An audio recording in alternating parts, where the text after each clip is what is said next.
हामीले यसअघि हेरेका थियौँ कसरी रोमीको 1 अध्याय 18 पदबाट 3 को 20 सम्म पाप देखाउने काम हुन्छ भनेर है। र पाप देखाउने काम चाहिँ नै अब सम्पन्न हुन्छ। अब सुरु हुन्छ विश्वासद्वारा परमेश्वरको धार्मिकता है त। बडो रोड म्याप बडो क्लियर छ। रोमन रोड म्याप बडो क्लियर छ। सुसमाचार सुनाउने बडो सुन्दर कायदा है, सुन्दर रोड म्याप। पहिला परमेश्वरको बारेमा, त्यसपछि पापको बारेमा, अनि त्यसपछि ख्रीष्ट येशूको बलिदान, अनि त्यसपछि विश्वास। यी 4वटा कुरा त स्पष्टै छ है। अझै 5वटा कुरा छ। अब हामी बढ्दै जानुपर्छ है। त्यसैले सुसमाचार सुनाउँदा हामी मानिसहरूलाई रङबाट पनि सिकाउँछौँ हैन। पहेँलो रङले परमेश्वरको बारेमा, कालो रङले पापको बारेमा, रातो रङले ख्रीष्टको बलिदानको बारेमा हैन। अनि त्यसपछि सेतो रङले विश्वासद्वारा मिलाप मुक्तिको बारेमा, अनि हरियो रङले चाहिँ बढ्दै 5 रङ। र सुसमाचारलाई ज्यादै सफा गरी सिकाउने पुस्तक रोमी हो। तर सुसमाचार मात्र होइन, ज्यादै गहिरा शिक्षाहरू यसले बताउँछ। सुसमाचार आफै एकदमै गहिरो, एकदमै महत्त्वपूर्ण शिक्षा हो। र त्यसमाथि पनि हामी ज्यादै गहिरा शिक्षाहरू यहाँ पाउँछौँ। जस्तै कि तपाईँले रोमी 8 मा पुग्नुभयो भने आत्माको बारेमा, अर्थात् पवित्र आत्मा कसरी विश्वासीमा आउनुहुन्छ, बास बस्नुहुन्छ है। इन्डवेलिङ अफ द होली स्पिरिट, पवित्र आत्माको वासस्थान बारे बाइबलले महत्त्वपूर्ण डक्ट्रिन सिकाएको छ रोमी पुस्तकले। र त्यस्तै इजरायलको बारेमा, इजरायल के हो त वास्तवमै? इजरायललाई हामीले साइड राखेर बाइबल बुझ्न सक्दैनौँ, सुसमाचार बुझ्न सक्दैनौँ। 9 अध्यायदेखि लगातार 11 अध्यायसम्म बडो गहिरा शिक्षाहरू हामी इजरायलबारे पाउँछौँ। त्यसपछि हामी 12 अध्यायदेखि क्रिस्चियन जीवनका व्यवहारिक पक्षहरू हैन, ख्रीष्टमा आइसकेपछि कसरी हामी नयाँ जीवनको साथमा जिउनुपर्छ, कतिवटा माइनर कुरालाई मेजर बनाउने र मेजर कुरालाई माइनर बनाउने यस्ता गडबडीहरूलाई पनि सुधार्ने वा सिकाउने काम 14 अध्यायमा भएको छ। यो प्रकारले पुस्तक रोमी ज्यादै महत्त्वपूर्ण पुस्तक हो। यो पढ्नुपर्छ, अध्ययन गर्नुपर्छ। र 21 पदमा लेखिएको छ 3 अध्याय। तर अब त बिना व्यवस्था नै परमेश्वरको धार्मिकता प्रकट भएको छ है, जसको गवाही व्यवस्था र भविष्यवक्ताहरूले दिन्छन्। कति महत्त्वपूर्ण स्टेटमेन्ट, कति महत्त्वपूर्ण परमेश्वरको है वचन। यस प्रकारले विश्वव्यापी रूपमा मानिस दोषी ठहरिएको र तिनलाई धार्मिकताको आवश्यकता रहेको कुरा दर्शाइएको छ। कहाँ दर्शाइएको छ? 1 अध्यायको 18 पददेखि निरन्तर 3 अध्यायको 20 पदसम्ममा हामी यो देख्छौँ कि सबैको सबै दोषी ठहरिएको छ। चाहे जातिहरू, नेसन्स, चाहे ज्युजहरू, यहुदीहरू। नेसन्सहरूले पनि वा जातिहरूले पनि प्राकृतिक व्यवस्था पाएकै हो, र ज्युज नेसनले पनि रिटन ल पाएकै हो, लिखित व्यवस्था पाएकै हो। बहाना कसैलाई पनि छैन। र ज्ञानको आधारमा दण्ड पनि अन्तर हुन्छ, दण्डको पनि विविधता हुन्छ। यहुदीहरू बढी ज्ञानी हुन् किन तिनलाई धेरै कुरा दिइएको छ, ती बढी दण्डित हुन्छन्। त्यस तुलनामा अन्य जाति र नेसन्सहरू त्यस तुलनामा कम दण्डित हुन्छन्। यसले दण्डमा पनि त्यहाँ विविधता हामी पाउँछौँ। यसो भएको हुनाले विश्वव्यापी रूपमा मानिस अब दोषी ठहरिएको र तिनलाई उहाँको धार्मिकता आवश्यक भएको कुरा देखाइसकेका छ 3 अध्यायको 20 पदसम्ममा। अब पावल प्रेरितले जसरी रोमी 1 को 17 पदमा भनेका थिए, विश्वासदेखि विश्वाससम्म है। अब विश्वासको मामिला उठेको छ, किनकि यसैमा विश्वासदेखि विश्वाससम्म परमेश्वर धार्मिकता प्रकट भएको छ। जसरी लेखिएको छ, धर्मी जन विश्वासद्वारा जिउनेछ। एकैछिन।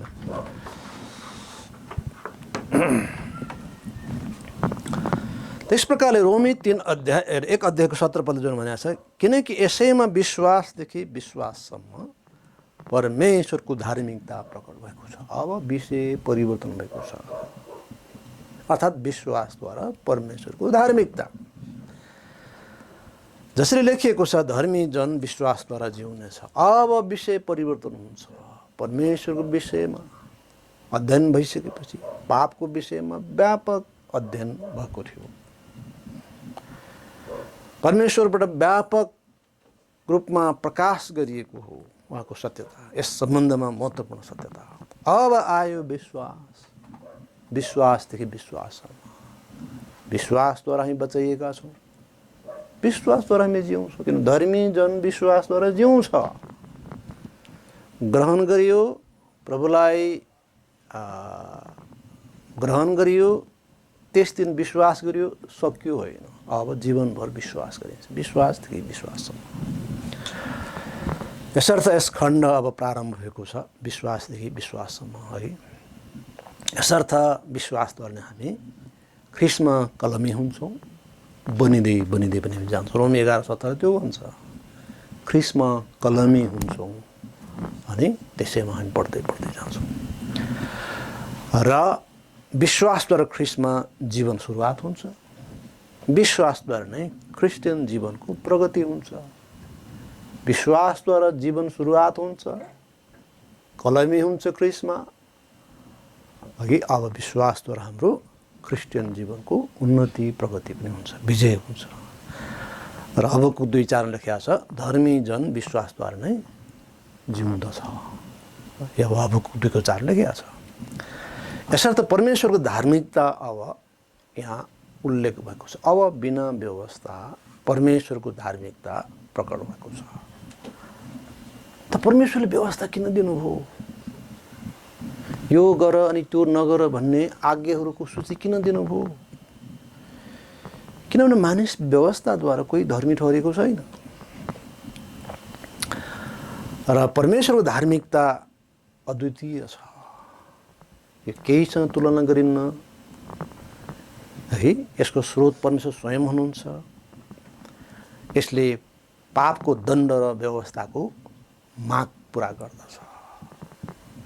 उहाँको धार्मिकताले है पापको दण्ड अथवा पाप गरे बापत जुन पाउनु पर्ने दण्ड हो, दण्डको माग हो, त्यो पुरा गर्छ। अब दण्ड पर्दैन। र व्यवस्थाले पनि गर्ने त्यही हो, त्यही माग हो। मान्छेले किन व्यवस्था दियो? के मान्छेले त्यो पुरा गर्न सक्छन् भन्ने परमेश्वरलाई लाग्थ्यो? होइन। किनकि व्यवस्था दिनुको एउटा उद्देश्य थियो है। र ख्रिस्ट येशूको क्रुसको बलिदानद्वारा तिरिएको जुन मूल्य हो, त्यसले मात्रै पापको ज्याला चुक्ता गर्छ। र उहाँको सिद्ध आज्ञाकारिताले परमेश्वर मागलाई पुरा गर्दछ। 10 कोरिन्थी 5:21 लेखेको छ। धेरै महत्त्वपूर्ण पद, महत्त्वपूर्ण पद। सुसमाचार सुनाउनेहरूले यो पद याद गर्नुपर्छ। तपाईँ हामी सबैलाई सुसमाचार सुनाउने आज्ञा छ। त्यसो भए हामी सबैलाई यो पद जान्नु जरुरी छ। 2 कोरिन्थी 5:21 के भनेको छ? किनकि उहाँमा हामी परमेश्वरको धार्मिकता बन्न पाऊँ भनेर पापै नजान्नु हुनेलाई परमेश्वरले हाम्रो निम्ति पाप तुल्याउनु भयो, जसलाई पाप थाहा थिएन। येशूले पाप गर्न सक्नुहुन्न, किनकि उहाँमा सिन नेचर छैन, पापी स्वभाव छैन। किनकि उहाँ आदममा जन्मिनु भएको होइन, तर पवित्र आत्मामा जन्मिनु भएको अथवा पवित्र आत्माद्वारा जन्मिनु भएको हो। मानवीय बुवा आमाबाट जन्मनु भएन। त्यसकारण आदमबाटको पापी स्वभाव उहाँमा सरेन। यसो त उहाँ पाप जान्नुहुन्न थियो, तैपनि उहाँ हाम्रो निम्ति पाप बन्नुभयो। किन? हामीलाई धर्मी ठहराउन। उहाँमा हामी परमेश्वरको धार्मिकता बन्न पाऊँ भनेर। यसरी धार्मिकता भने के त? परमेश्वरले हामीलाई सित्तैमा उहाँ जस्तै बनाउनुहुन्छ, उहाँ जस्तै नैतिक स्तरमा उचाल्नुहुन्छ। यो सबै अनुग्रहले हो। अब जुन पापको वा व्यवस्थाको जुन माग हो, त्यो पुरा गरेको छ। परमेश्वर त्यसमा सेटिस्फाई हुनुभएको छ, सन्तुष्ट हुनुभएको छ। फेरि परमेश्वरले मानिसमा दण्डको आज्ञा गर्नुहुन्न, मृत्युबाट जीवनमा सरेको हुन्छ। यसर्थ परमेश्वरको धार्मिकता अनन्त भएकोले यसलाई पाउनेले पनि अनन्तताको निम्ति प्राप्त गर्छ र सदाको निम्ति रमाउँछ। 22 पदमा लेखिएको छ, अर्थात् परमेश्वरको धार्मिकता यो यीशु ख्रीष्ट माथिको विश्वासद्वारा विश्वास गर्ने सबैको लागि हो र सबैमाथि आउँछ, किनभने त्यहाँ कुनै भिन्नता छैन। यहुदी होस्, नेसन्स होस्, केही फरक छैन। सबै दोषी हुन् र सबै नै विश्वासद्वारा धर्मी ठहरिने हो, भिन्नता केही छैन। र अब यो धार्मिकता चाहिँ कसरी प्राप्त गर्छौँ? कामले हो, व्यवस्था पालनले हो।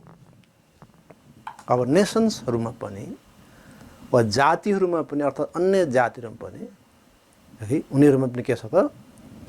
विवेक छ र उनीहरूलाई प्राकृतिक व्यवस्था देखिएको छ। उनीहरूको विवेक पनि राखिएको छ। माथि न्यायकर्ता हुनुहुन्छ, ईश्वर हुनुहुन्छ, कोही सर्वोच्च व्यक्ति हुनुहुन्छ।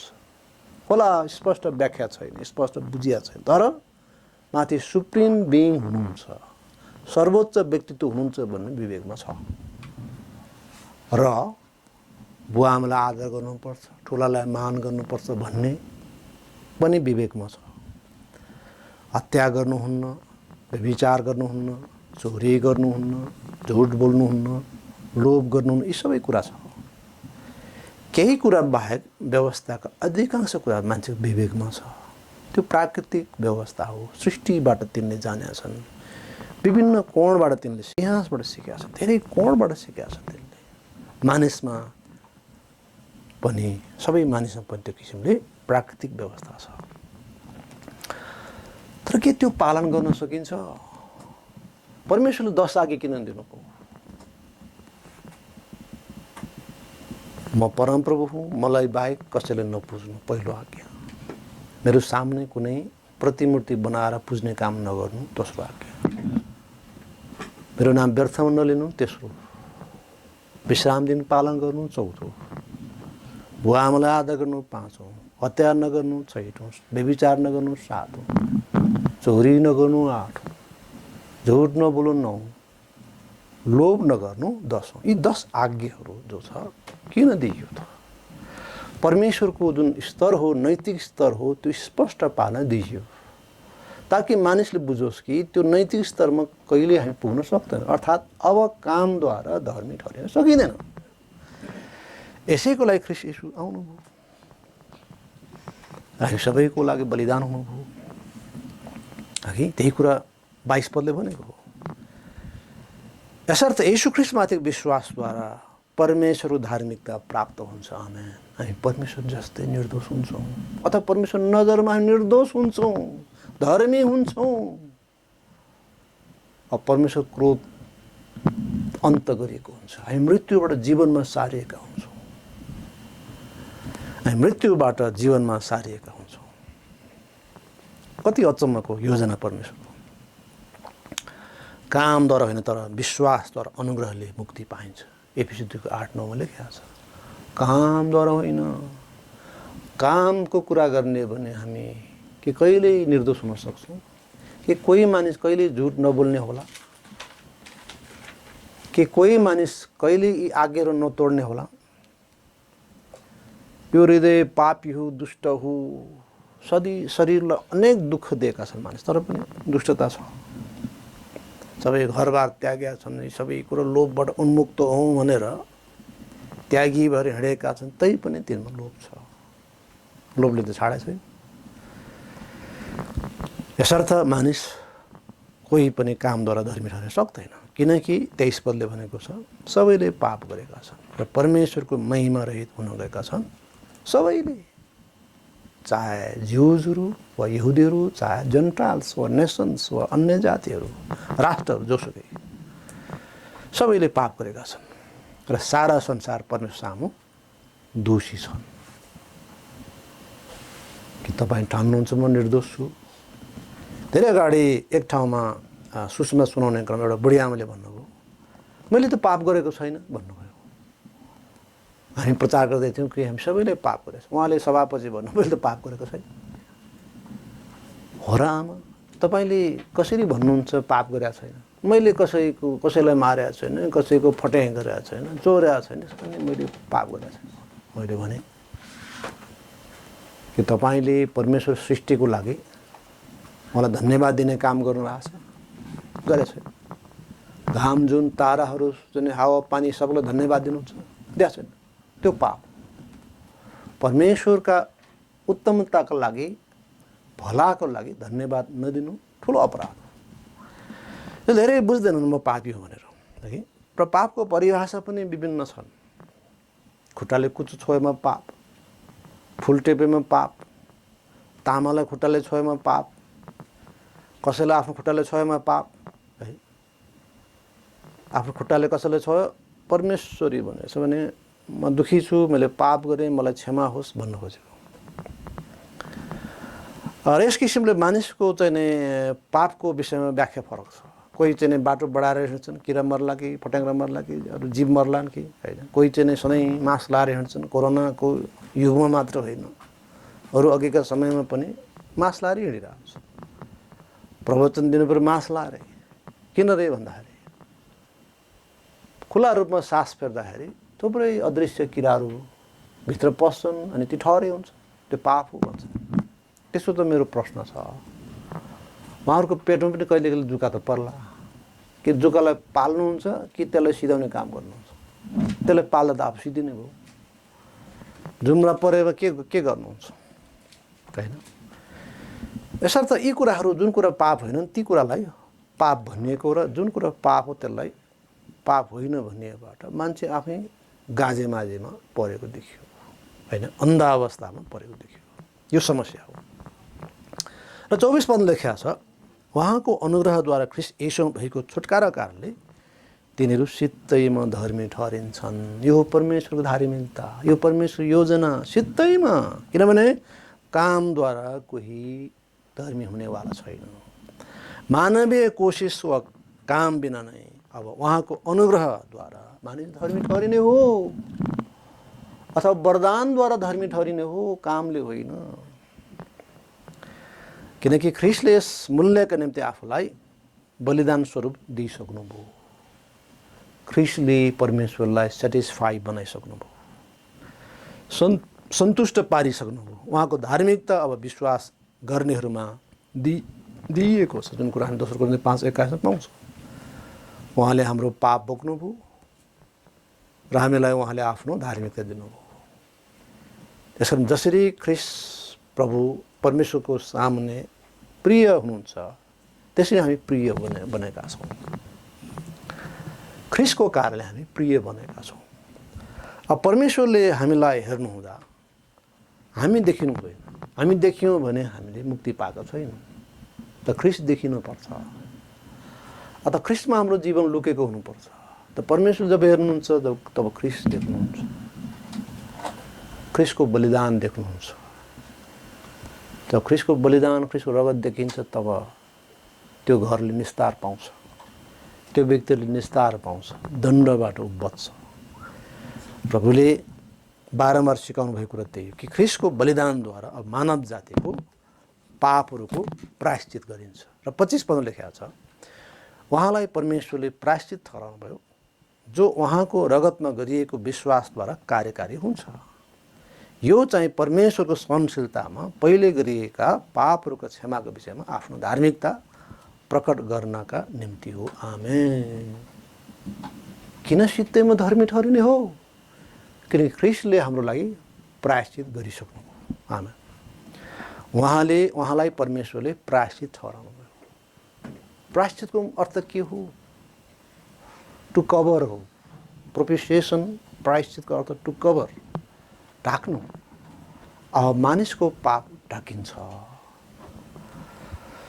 यो प्रकारले परमेश्वरले देखाउनु भयो। यसरी ख्रीष्टको बलिदान जो गुप्तरूपमा गरिएको थिएन तर यसलाई खुल्लम खुल्ला कलवरीमा सम्पन्न गरिएको थियो।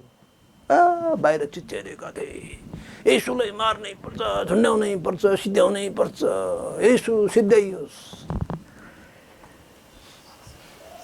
तिनका सबै अपराधहरू बोक्नुहुँदै उहाँ चाहिँ बलिदान भइरहनु भएको थियो। कति सुन्दर चित्र हो। मानिसहरूको चरम दुष्टताको निम्ति ख्रीष्ट बलिदान भइरहनु भएको थियो र जुन पापको लागि ख्रीष्ट बलिदानमा चढिरहनु भएको थियो त्यो पाप उग्र रूपमा प्रस्तुत हुँदै थियो। है मानव जातिको दुष्टता एकातर्फ प्रस्तुत भएका थिए, अर्कोतर्फ तिनै दुष्टताको लागि ख्रीष्टको बलि भइरहेका थिए, प्रायश्चित भइरहेका थियो। यसरी मानिसका पापको कारण क्रोधित बन्नुभएका परमेश्वरलाई सन्तुष्ट पार्ने कार्य यस बलिदानले गरेको थियो। जसरी मानिसहरूको त्यो दुष्टतापूर्ण स्वर सुनिन्थ्यो, अन्यायपूर्ण तिनको व्यवहार सुनिन्थ्यो, बराबरलाई छोडिदिनुहोस्, येशूलाई चढाउनुहोस्, क्रुसमा चढाउनुहोस्, परमेश्वरले भयङ्कर रिस उठिरहेको थिए, क्रोध दन्किरहेको थिए। तर येशू ख्रीष्टले के भन्नुभयो? हे मेरा पिता, यिनीहरू के भन्दैछन् सो जान्दैन, यिनीहरू क्षमा गर्नुहोस्। र महान पुजारी, प्रधान पूजाले गर्ने काम उहाँले गर्नुभएको थियो। ती दुष्टहरूको, ती भिडहरूको पापहरू र दुष्टताहरूको निम्ति उहाँले क्षमा माग्नु। ती भिडहरूको विरुद्ध उहाँलाई साह्रो रिस उठिरहेको थियो। मानुको अहिले क्रोध प्रहार गरौँ, अनि ती माथिको रिस चाहिँ उहाँले यीशुमाथि खनाउनु भयो।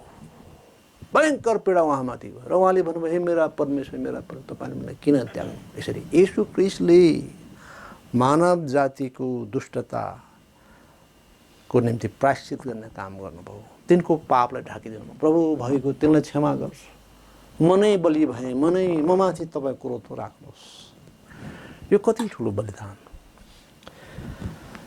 र बाइबलमा दुईवटा शब्द प्रयोग भएको छ, प्रायश्चित र कृपासन। यो चाहिँ उस्तै शब्दहरूबाट बनेको छ। ग्रिक भाषामा हिलास्मसबाट प्रायश्चित शब्द आएको छ, हिलास्टेरियनबाट कृपासन। र परमेश्वरको मन्दिर जो यरुसलेममा थियो, जो परमेश्वर उपस्थितिको एउटा द्योतक पनि हो, र त्यस मन्दिरको भित्री भागलाई महापवित्र स्थान भनिन्थ्यो। त्यस महापवित्र स्थानमा एउटा महत्त्वपूर्ण चिज थियो, त्यसलाई सन्दुक भनिन्थ्यो। र त्यस सन्दुकभित्र चाहिँ नै परमेश्वरको व्यवस्था थियो। हेर्नुहोस्, ढुङ्गाका पाटीहरू थिए जहाँ परमेश्वर 10 आज्ञा लेखेका थिए, अनि एक कचौरा मन्ना थियो, अनि आरुङ लौरो, यो तीनवटा चिज त्यहाँ थियो। र मूलत त्यो साक्षी पाटी थियो, व्यवस्था थियो, त्यसले सधैँ मान्छेलाई औँल्याउँथ्यो। यस्तो लेखिया छ तैँले यस्तो गरिस्, यस्तो लेखिया छ त चाहिँ दोषी ठहरिस्, सधैँ औँल्याउने काम गर्थ्यो। व्यवस्थाले औँल्याउने काम गर्छ, दण्डको माग गर्छ। तर त्यसलाई केले छोपिरहेको थियो? ढक्कनीले छोपिरहेको थियो। त्यसलाई चाहिँ कृपा आसन भनिन्थ्यो। र वर्षमा एकपटक प्रायश्चितको दिनमा प्रधान पुजारी, इस्राएलीहरूका प्रधान पुजारीले थुमाको निर्दोष पाठो अथवा थुमाको पाठो भनौँ, त्यसले यीशु ख्रीष्टको निर्दोष पाठोको चित्रण दिन्थ्यो। थुमाको के अरे रगत, होइन, थुमाको रगत लिएर त्यहाँनिर त्यहाँ छर्कन पर्थ्यो। यसरी रगतको कारणले त्यस व्यवस्थाले जुन दोष लगाइरहेका हुन्थे त्यो चुप गराइन्थ्यो, त्यसलाई छोपिन्थ्यो। यसरी त्यस सन्दुकमाथि जुन ढकनी थियो त्यसको दुईतिर चाहिँ नै दुईवटा स्वर्गदूतहरू करुबिमहरूको सुनको चाहिँ नै आकृति राखेका थिए। तर त्यस बिचमा परमेश्वर बादलमा देखा पर्नुहुन्थ्यो। र परमेश्वरले इस्राएलीलाई नष्ट गर्नुहुन्थ्यो, तर थुमाको रगतको कारणले इस्राएलीलाई क्षमा दिनुहुन्थ्यो। र यसले ख्रीष्ट येशूको प्रायश्चितको चित्रण दिन्थ्यो। त्यस हेलास्टेरियनले हेलास्मसको चाहिँ नै चित्रण दिन्थ्यो। कसरी त्यस हेलास्टेरियनले वा मर्सी सिट भनिन्छ अङ्ग्रेजीमा, कृपासन, र त्यसले व्यवस्थाले छोपेको थियो, त्यो औँल्याउनेलाई छोपेको थियो, त्यसले चुप गराएको थियो। त्यस्तै गरी ख्रीष्ट येशूले मानिसहरूको पापको निम्ति जुन डिमान्ड थियो, मृत्युदण्ड, सजाय, त्यसलाई छोपिदिएको हो। यसरी कृपासनले सन्दुकमा राखेका व्यवस्था पाटी लगायत वस्तुहरूलाई ढाक्दथ्यो भने ख्रीष्टको रगतले मानिसका पापलाई ढाक्दछ, प्रायश्चित गर्दछ। जब परमेश्वरले हेर्नुहुन्छ त उहाँले हाम्रो पाप देख्नुहुन्न, तर ख्रीष्टले देख्नुहुन्छ। परमेश्वरले माथिबाट हेर्नुहुँदा कृपासन देख्नुहुन्छ, व्यवस्था देख्नुहुन्न, औँल्याउने व्यवस्था देख्नुहुन्न, तर कृपासन जसमा चाहिँ हरेक वर्ष प्रायश्चितको दिनमा प्रधान पुजारीले महापवित्र स्थानमा गई त्यहाँनिर रगत छर्कने काम गर्थ्यो। जुन थोमाको रगत त्यहाँ चढाइन्थ्यो त्यस थोमाले यीशु ख्रीष्टको चित्रण दिन्थ्यो। कति ठुलो अर्थ। यसरी यो चाहिँ उहाँको रगतमा गरिएको विश्वासको कारणले हो हैन। अर्थात् विश्वासद्वारा त्यो प्रायश्चित हुने काम चाहिँ के हुन्छ, कार्यकारी हुन्छ। यसरी मानिसले सुसमाचारमा दिन सक्ने प्रतिक्रिया स्वरूप मुक्तिको निम्ति आफ्नो पापबाट पश्चाताप र प्रभु यीशु ख्रीष्टमाथि विश्वास गर्न सक्छ। प्रभु म पापीमाथि दया गर्नु, तपाईँ मेरो लागि बलिदान हुनुभयो भन्ने कुरा उसले विश्वास गर्न सक्छ र प्रभुलाई पुकार्न सक्छ। यसरी उसको विश्वास र पश्चातापले ऊ बचाइन्छ। र ग्रीक शब्द मेन्टोनियाबाट अनुवादित शब्द पश्चाताप जो आएको छ त्यसको अर्थ हुन्छ मनको परिवर्तन। र 26 पदमा लेखिएको छ 3 अध्याय 26 पदमा कसरी यो चाहिँ एक्टिभेट हुने रहेछ त, अथवा यो कसरी कार्यकारी हुने रहेछ त, विश्वास गरेर कसरी धर्मी ठहरिने रहेछ सित्तैमा भन्दा 26 पदले भनेको छ यो चाहिँ आफू न्याय हुन र यीशुमाथि विश्वास गर्नेलाई धर्मी ठहराउनेवाला हुनलाई वर्तमान समयमा आफ्नो धार्मिकता प्रकट गर्नका निम्ति हो। आफू न्याय हुनुभयो, यीशु प्रभु आफू दोषी हुनुभयो, तर उहाँमाथि विश्वास गर्नेहरू चाहिँ नै धर्मी ठहरे। यो प्रबन्धको लागि परमेश्वर यो गर्नु हो। यसो भएको हुनाले अब चाहिँ नै घमण्ड कहाँ हो त। 27 पदले भन्ने कुरा थियो तब घमण्ड कहाँ रहेर, यसको ठाउँ नै रहेन। कुन चाहिँ व्यवस्थाद्वारा, के कामहरूको व्यवस्थाद्वारा होइन, तर विश्वासको व्यवस्थाद्वारा। मान्छेले अब केही काम नगरिकनै वा व्यवस्था बिनै धर्मी ठहरिन सक्छ। जुन कुरो 21 पदमा आएको छ, अब त बिना व्यवस्था नै परमेश्वर धार्मिकता प्रकट हुन्छ। दुई तरिकाले मान्छेले मुक्ति पाउन सक्थ्यो। एउटा व्यवस्था पालन गरेर, अर्को चाहिँ यीशु ख्रीष्टमा विश्वास गरेर। तर के कोही मानिस व्यवस्था पालन गरेर मुक्ति पाउन सक्दैन? के व्यवस्था पालन गरेर मुक्ति पाउनु भने उहाँले व्यवस्था दिनुभएको होइन? किन? यो चाहिँ पाप देखाउनलाई हो कि हामी कति कमजोर छौँ। म झुट बोल्दिनँ भन्छु त झुट बोल्छु, म लोभ गर्दिनँ भन्छु लोभ गर्छु। दिनहुँ मान्छे फेल्युर भएको महसुस गर्छ। व्यवस्थाले दिनहुँ उसलाई आउँछ र महसुस गर्छ म थाकेँ, म सक्दिनँ, म हार खाएँ। त व्यवस्थाले सँगसँगै भन्छ त मुक्ति पाउन चाहन्छस् मसीहलाई हेर। व्यवस्थाले मसीहलाई देखाइरहेको हुन्छ, बारम्बार ख्रीष्टको बलिदानले देखाइरहेको हुन्छ। व्यवस्था चाहिँ शिक्षाको वास्तवमा परमेश्वरले आश्रित मानिसको निम्ति महान कार्य गर्नुभएको हो। मानिसले घमण्ड गर्नुपर्ने ठाउँ छैन। र 28 पदले भनेको छ यसकारण व्यवस्थाका कामहरू बिना व्यवस्था नै कामहरू बिना विश्वासद्वारा नै मानिस धर्मी ठहरिन्छ भन्ने निष्कर्षमा हामी आइपुग्छौँ। आमेन। सुसमाचारको रूपरेखा कति अर्डरली छ त, परमेश्वरको बारेमा, पापको बारेमा, अनि यीशु ख्रीष्टको बलिदानको बारे अनि विश्वासको बारे। यो चारवटा स्पष्ट रूपमा आएको छ। हेर्नुहोस्, यो अर्डर हामी देख्छौँ बाइबलमा। तर याद गर्नुहोस्, र सुसमाचार प्रचारले पापको बारेमा धेरै समय बिताउँछ, धेरै बताउँछ। तर आज धेरै मानिसहरू पापको विषयमा बताउन चाहन्नन्। उसको दुःख लाग्ला, उसको पापबारे के देखाउनु होइन। थोरै कुरा गर्छ पापको बारेमा, तर थोरै कुरा गरेर बुझ्नेवाला छैन। र 29 पद लेखिया छ, महत्त्वपूर्ण कुरा छ के उहाँ यहुदीहरूका मात्र परमेश्वर हुनुहुन्छ कि अन्य जातिहरूको पनि हुनुहुन्न र? ज्यू उहाँ अन्य जातिहरूको पनि हुनुहुन्छ। परमेश्वर सबैको हो, परमेश्वर सबैको हो। एक मात्र परमेश्वर त्यहाँ हुनुहुन्छ, धेरैजना होइन। र परमेश्वर आत्मा हुनुहुन्छ, बाइबलले स्पष्ट गरेको छ। नदेखिने स्वरूपमा हुनुहुन्छ, उहाँ आत्मा हो। साथै उहाँ व्यक्ति हो। व्यक्तिमा हुनुपर्ने सबै गुणहरू उहाँमा छन्। र परमेश्वर एक मात्र हुनुहुन्छ। व्यवस्था 6:4ले हे इस्राएल सुन, परमप्रभु हाम्रो परमेश्वर एकजना मात्रै हुनुहुन्छ। तथापि बाइबलले यो स्पष्ट पार्दछ कि एक परमेश्वरमा 3 व्यक्तित्व छन्, जसलाई त्रिएकता भनिन्छ है। यो चाहिँ हाम्रो शब्दावली हो, ट्रिनिटी भन्ने चाहिँ। फेरि बाइबलमा त्यो शब्द छैन। ट्रिनिटी, त्रिएकता भन्ने हाम्रो शब्दावली हो। हामी त्यति जान्यौँ, त्यति हामी व्याख्या बताउँछौँ कि एक परमेश्वर हुनुहुन्छ, तर उहाँमा 3 व्यक्तित्व रहनुहुन्छ, पिता, पुत्र, पवित्र आत्मा। जुन कुरा मत्ती 28-19 लेखिएको छ, बप्तिस्मा देऊ पिताको, पवित्र आत्मा, पुत्रको र पवित्र आत्मा नाम। किन यो 3 नामहरू? दोस्रो कोरिन्थी 13-14 पनि भनेको छ, पिताको प्रेम, प्रभु यीशु ख्रीष्टको अनुग्रह, पवित्र आत्मा संगति। किन यो 3 सँगसँगै आयो? किनकि एक मात्र परमेश्वरमा अझै गहिरेर हेर्दा 3 व्यक्तित्व पाइयो, अझै स्पष्ट यो प्रकाश हो, जुन प्रकाशमा परमेश्वरले हामीलाई ल्याउनु भयो।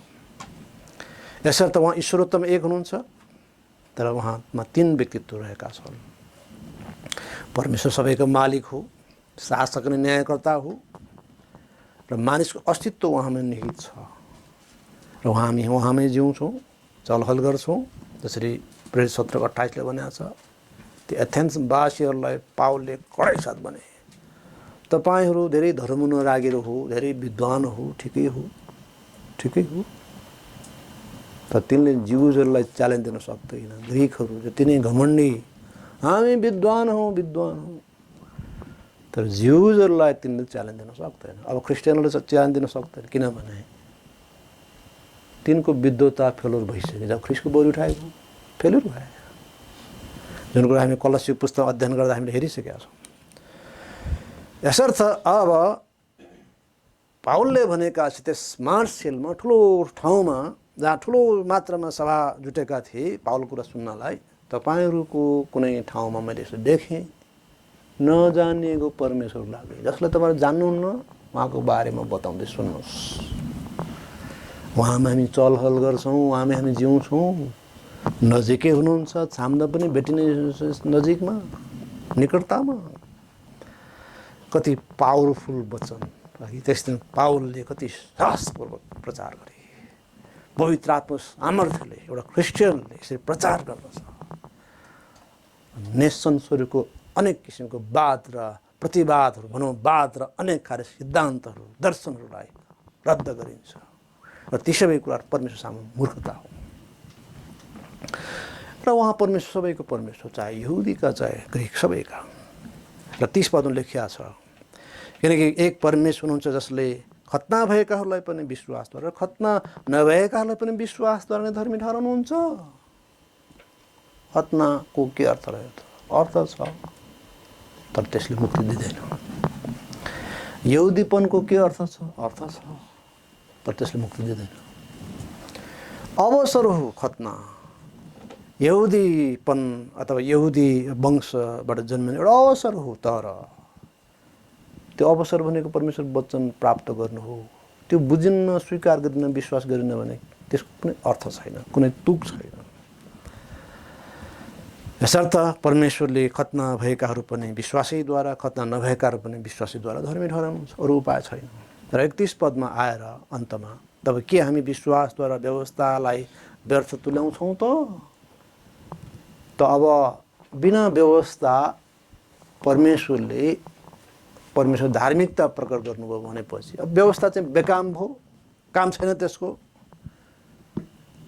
यो कुरा कतिले सोध्न सक्छ? सोधेको होला, र यसको जवाफ दिनलाई पावल आफैले प्रश्न सोधिरहेछ। तब के हामी विश्वासद्वारा व्यवस्थालाई व्यर्थ तुल्याउँछौँ त? त्यस्तो नहोस्, तर हामी त व्यवस्थालाई पो स्थिर पार्छौँ।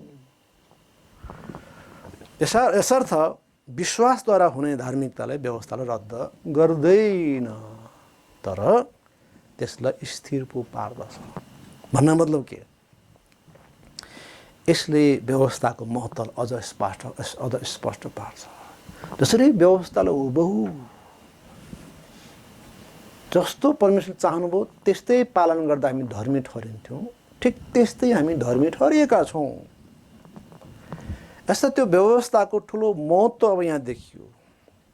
र विश्वासद्वाराको धार्मिकताका निम्ति व्यवस्थाले जे पुरा गर्न सकेन, सो पुरा गर्न, पापको ज्याला चुक्ता गर्न मूल्यको प्रबन्ध गरियो। व्यवस्थाको जुन माग हो त्यो पुरा गर्न नसकेको अवस्थामा त्यो मूल्य प्रबन्ध गरियो। यसर्थ व्यवस्थाले मसीह कहाँ पठाउने शिक्षकको भूमिका सम्पन्न गर्यो। तपाईँ गलाती 3:24 पदमा हेर्न सक्नुहुन्छ। क्रिस्चियनहरूले अब व्यवस्थालाई काम नलाग्ने भन्दैन, बरु हामी व्यवस्थालाई स्थिर पो पार्छौँ।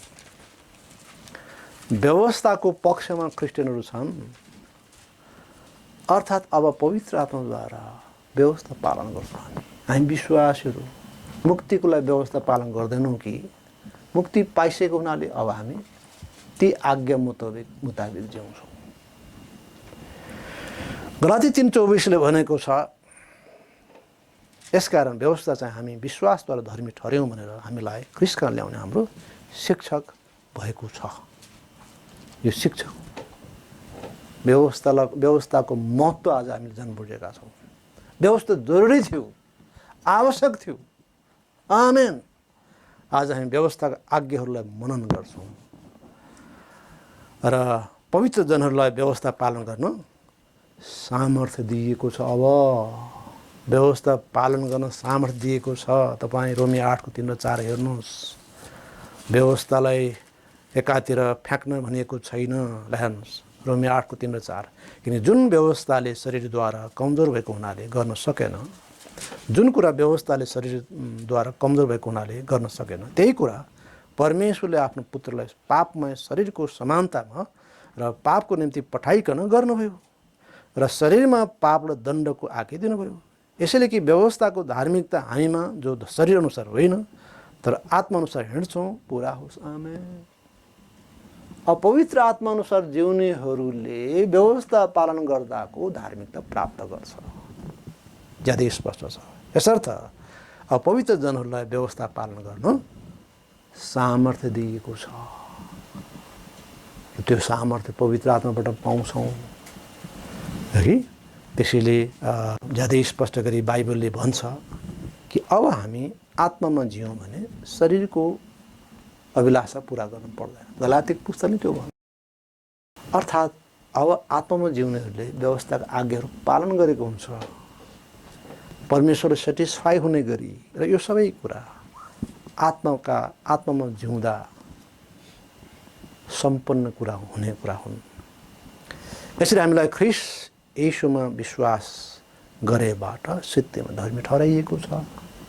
तैपनि क्रिस्चियनहरूमा पापी स्वभाव त छ, दिनौँ चुक्न सक्छन्। तर हामी याद गर्नुहोस्, व्यवस्था पालन गरेर मुक्ति पाएको होइनौँ, तर अब मुक्ति पाएको हुनाले हामी व्यवस्था पालन गर्छौँ वा नयाँ जीवनमा जिउँछौँ। अब हामी चोर्दैनौँ, अब हामी ढाँट्दैनौँ, अथवा हामी परमेश्वर वचनअनुसार जिउँछौँ। त परमेश्वर कति महान शिक्षा कि तपाईँ ख्रीष्ट येशूमा आउनुभएको छ र उहाँमा विश्वास गरी मुक्ति पाउनुभएको छ, उहाँको धार्मिकता पाउनुभएको छ। आमेन।